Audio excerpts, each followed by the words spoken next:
আজকের রেসিপি হচ্ছে পনির বিরিয়ানি। বাসমতি রাইস নিয়েছি, সেটাকে ধুয়ে নিয়ে ০.৫ ঘন্টা ভিজিয়ে গরম মসলা, তেজপাতা আর ঘি দিয়ে এটাকে 80% সেদ্ধ করে নিয়েছি। এখানে পেঁয়াজ কেটে নিয়েছি, বেরেস্তা বানাবো।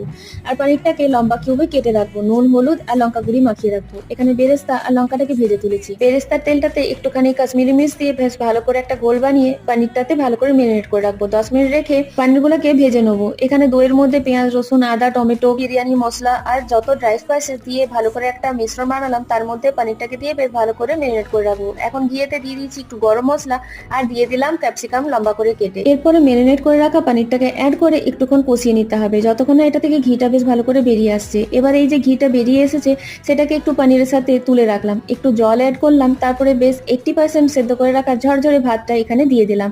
এবার ভালো করে বিরিয়ানির মতো সব সাজিয়ে দাও, ঘি, গরম মশলা আর বিরিয়ানি মশলা দিয়ে দাও। ওই 10 মিনিট স্টিম দিয়ে দেখো কি সুন্দর বিরিয়ানি রেডি হয়ে গেছে। ব্যাস, গরম গরম সার্ভ করে দাও রায়তার সাথে। এরকম আরো রেসিপি